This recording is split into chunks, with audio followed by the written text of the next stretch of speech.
तो secret invasion का second episode release हो चुका है। अगर बात की जाए तो एपिसोड की स्टार्टिंग होती है पिछले पास्ट 1995 की स्टोरी में, जहां पर हमें दिखाया जाता है कि किस तरह से निक फ्यूरी और कैनल डेनवर्स ने स्कल्स को उनका घर देने में कामयाब हो गए थे। लेकिन 1997 में निक फ्यूरी कुछ स्कल्स को वापस बुलाते हैं अर्थ की प्रोटेक्शन के लिए, जिनके लिए वो उन्हें हायर करते हैं। लेकिन उन्हें क्या पता था कि जिन्हें वो हायर कर रहे हैं वही अर्थ के लिए बहुत बड़ा थ्रेट बन जाएंगे।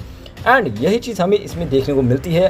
एंड एपिसोड के साथ साथ हमें एक चीज़ और पता चलती है कि भाई साहब बहुत बड़े बड़े पॉलिटिशियंस, यहाँ तक कि यूएस के प्रेसिडेंट से लेकर यूके की प्रेसिडेंट से लेकर यहाँ तक कि नेटो का प्रेसिडेंट तक भी, जो कि सभी की काउंसिल्स बनी हुई हैं, वो सब स्क्रल्स हैं। एंड सभी के सभी ग्रेविक के काबू में हैं, जो कि ग्रेविक ही उनको ऑर्डर देता है हर चीज़ करने का, जिसको लेकर भाई साहब बहुत ही ज़्यादा सभी देशों में बहस छिड़ी हुई थी। एंड अगर बात की जाए तो इसी चीज़ को लेकर हमारे जो कर्नल रोडीज़ हैं वो निक फ्यूरी के पास आते हैं, भाई साहब कि तुम बहुत बड़ा थ्रेट कर रहे हो, तुमने बहुत ज़्यादा बड़ा बवाल मचा दिया है। लेकिन जब निक फ्यूरी उन्हें अपनी सिचुएशन के बारे में समझा दे तो वो ऐसे प्रिटेंड करते हैं कि भाई साहब जैसे कुछ हुआ ही ना हो। तो प्रॉब्ली ये भी हो सकता है कि कर्नल रोडीज़ भी एज अ स्क्रल हमें इसमें देखने को मिल जाए। एंड वहीं दूसरी ओर हमें देखने को मिलता है कि गाया ने एक ऐसी लेबोरेटरी का पता लगाया है जहां पर बहुत सारे अलग अलग क्रीचर्स के डीएनए को मिक्स करके सुपर स्क्रल्स बनाने की तैयारी की जा रही है।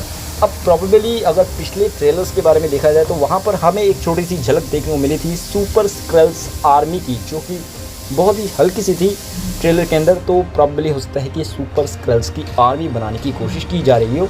एंड वहीं दूसरी ओर हमें पता चलता है एपिसोड के एंड में कि भाई साहब निक फ्यूरी की वाइफ है वो भी एक स्क्रल। एंड इसका मतलब ये है कि भाई साहब वो इस बहुत बड़े एवेंजर वाले लेवल के थ्रेट से खुद निपटना चाहते हैं। क्यों, वो हमें इस एपिसोड के एंड में पता चलता है इसी वजह से। एंड यही नहीं, अगर हो सकता है कि शायद ये बात निक फ्यूरी को भी ना पता हो कि उनकी वाइफ खुद एक स्क्रल है। एंड ये बहुत बड़ा शॉकिंग सरप्राइज होगा अगर अगले एपिसोड में ऐसा कुछ होता है तो। एंड अगर बात की जाए तो आने वाले टाइम में नेक्स्ट एपिसोड्स में क्या होगा वो तो एपिसोड्स के आने के बाद ही पता चलेगा। लेकिन प्रॉब्ली यही चीज़ हमें देखने को मिलती है कि भाई साहब ट्रेलर के अकॉर्डिंग तो सुपर स्क्रल जो है वो ग्रेविक ही बनेगा।